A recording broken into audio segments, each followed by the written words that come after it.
Alright, let's get going on another example problem here. You might see that I already have it written out here. Well, that wasn't by intention, but when I was making the video here, I was like 7 minutes into the video, and then I realized that somehow I managed to pause the recording.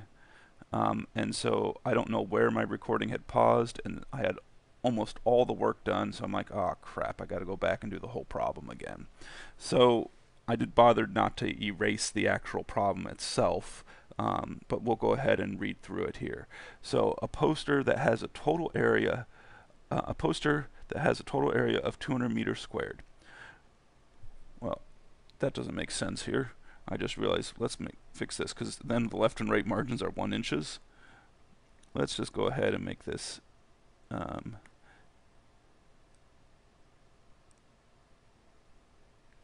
inches squared.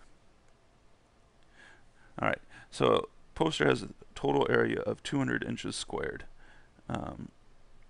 Left and right margins are 1 inch, the top margin is 2 inches, and the bottom margin is 1.5. What is the largest print area such a poster can have? So this is actually a pretty small poster. Yeah, we'll just leave it as inches. They're just numbers. Because, you know, if you think about it, it's like 10 times 20 inches would be 200 inches squared. So that's not a very big piece. That's like a slightly big piece of paper. So it's not really a poster. It'd probably be better if it was all in meters, but that's fine. We'll just leave it in inches.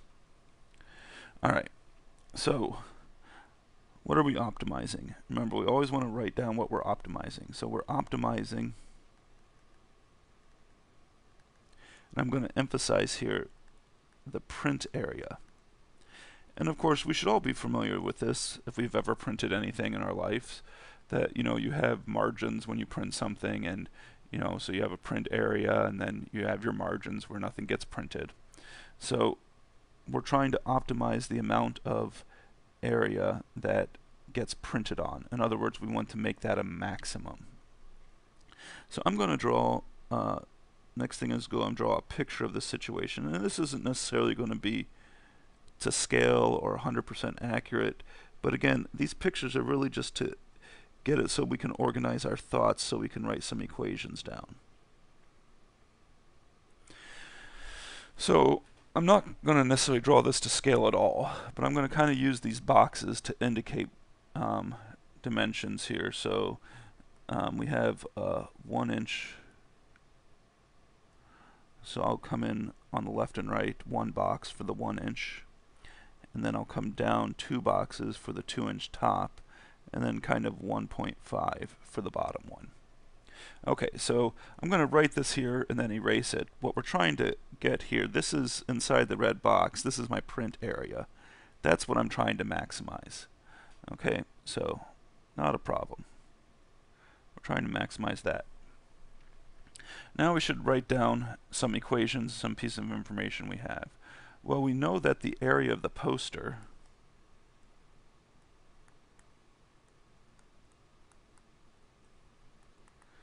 is 200 inches squared.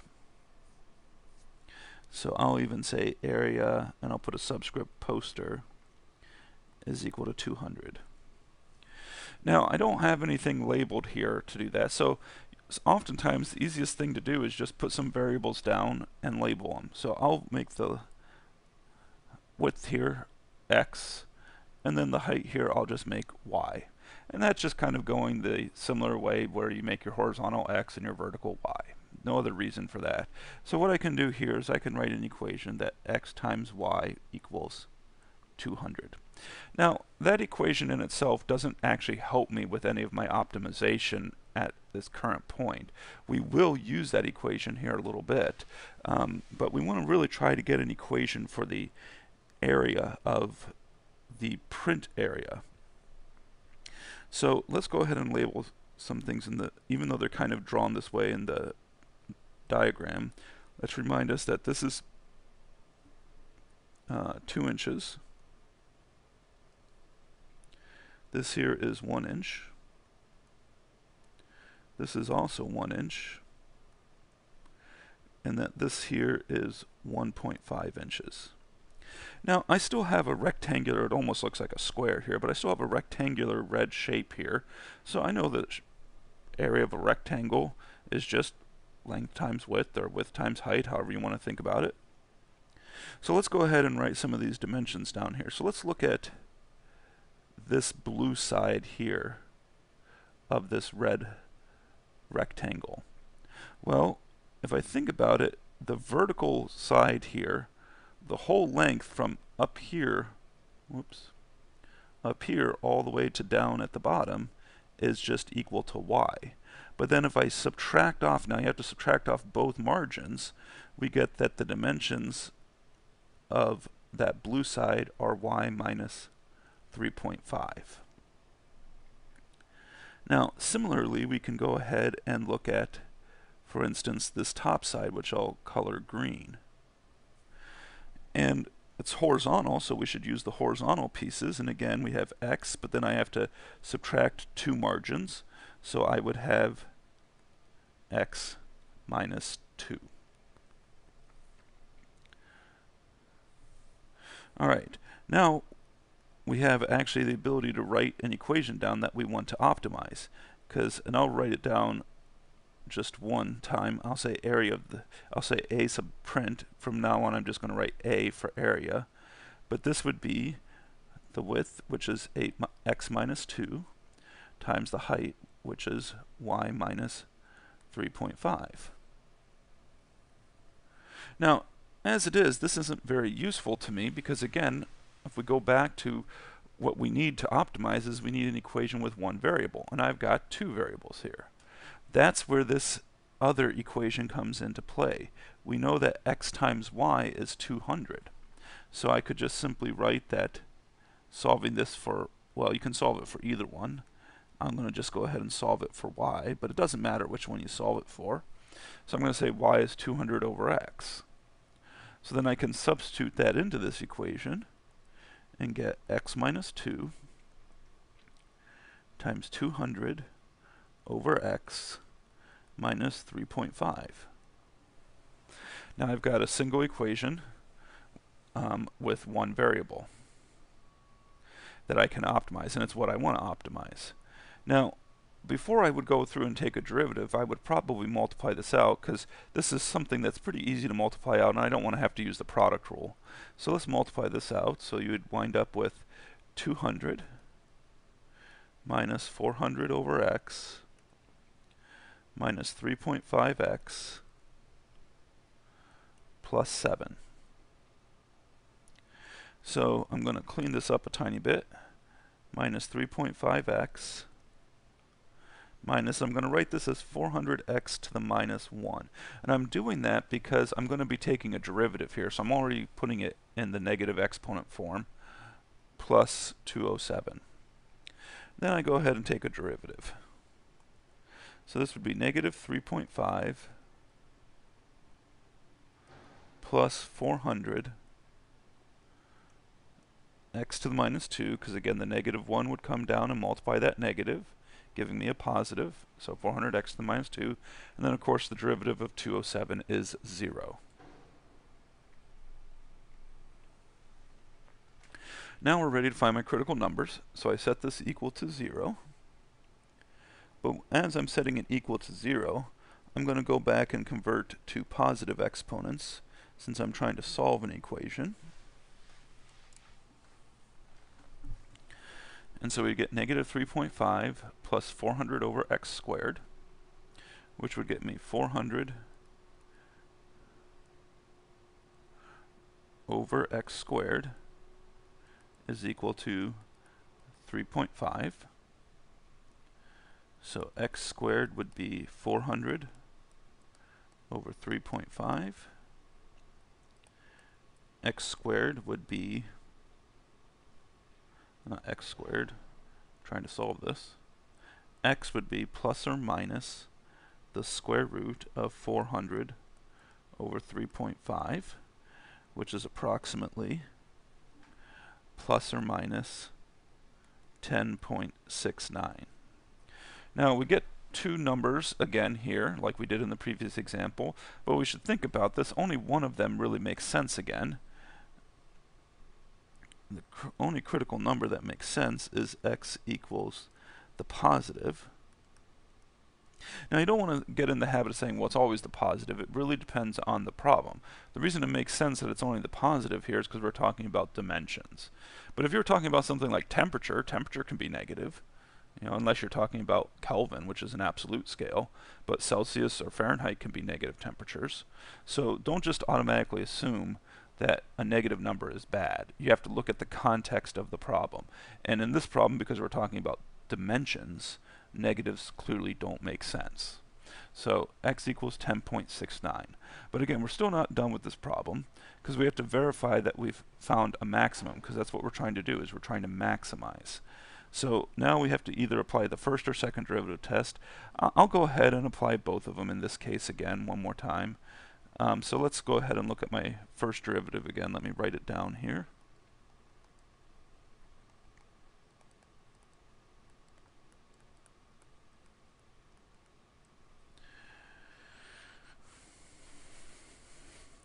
Okay, so if I'm going to do my first derivative test, draw a number line, put my critical number here, and then just pick some smart numbers to pick. Now, I know I often like to pick 0, because that typically is an easy one to pick, but I'm not going to pick it in this case. I'm going to pick 1. You should all know why. If not, I'm a little bit more concerned about things. Clearly, the reason you can't pick 0 is you'd have a 0 in the denominator, and you can't divide by 0. So this would be negative 3.5 plus 400 over 1 squared, which would be negative 3.5 plus 400. And if arithmetic doesn't fail me, that would be what? Arithmetic did fail me. 396.5. But again, the key thing is it's positive, which means I'm going up. And then we have to pick another number to the right of 10.69. You could pick 11. I'm actually going to pick a number that's actually, I think, a little bit easier. I'm going to do 20. And you'll see why in a second.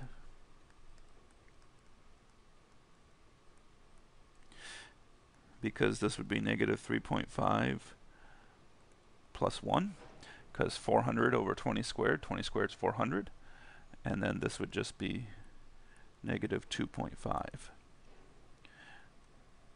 which means, again, because it's negative, I'm going down. So, because I'm going up and then down, we clearly have found a maximum.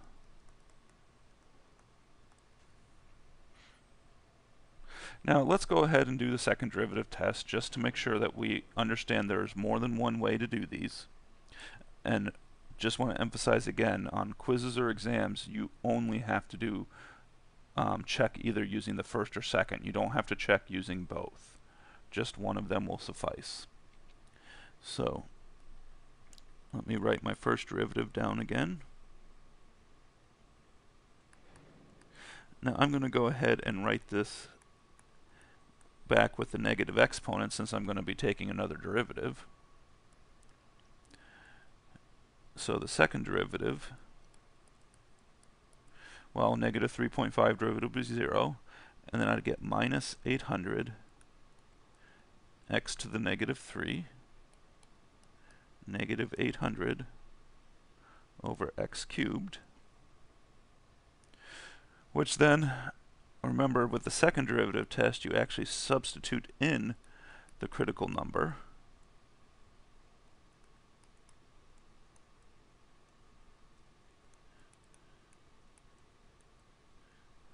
Now, I don't even have to compute this number out. I will compute it out here in a second, but I want to emphasize I already know that this is going to be negative because I have a negative divided by a positive. But if we go ahead and divide it out, which we can, you get 0.655 approximately. But again, it's negative, which means you are concave down, which again is another way to verify that we have a maximum. But again, we have to make sure to answer what the question is. So let's scroll back up here a little bit.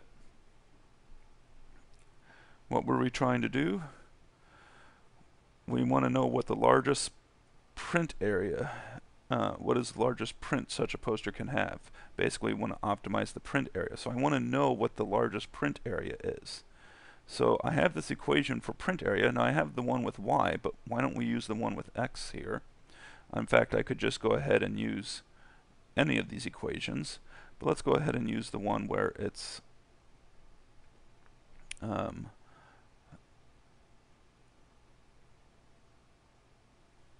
kind of already simplified out some. And what do I mean by that? Well, let's go ahead and use the one that the area is equal to negative 3.5x minus 400 over x plus 207. And I want to scroll back up just to double check to make sure that's the correct equation. I think that is, but I want to make sure I didn't somehow... Yep, that's the correct equation. And so at this point, to find the print area, we simply plug in 10.5, or not 10.5, 10.69. Don't know where 10.5 came from.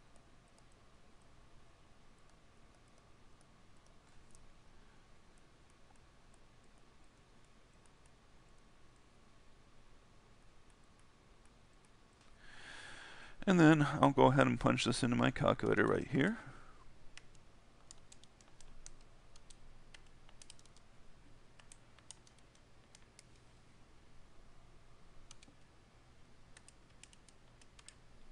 And if I did my arithmetic, which you can double check, but this is just arithmetic at this point, I got 132.17 inches squared. Make sure to put units on your answer. Alright, so we're going to do one more video dealing with optimization, and then actually that's going to wrap up this section. And as I said, on Monday we will have an opportunity to go over homework, and then on Wednesday we will have a quiz for sure over sections 4.1 and 4.2, possibly 4.4 as well. Alright.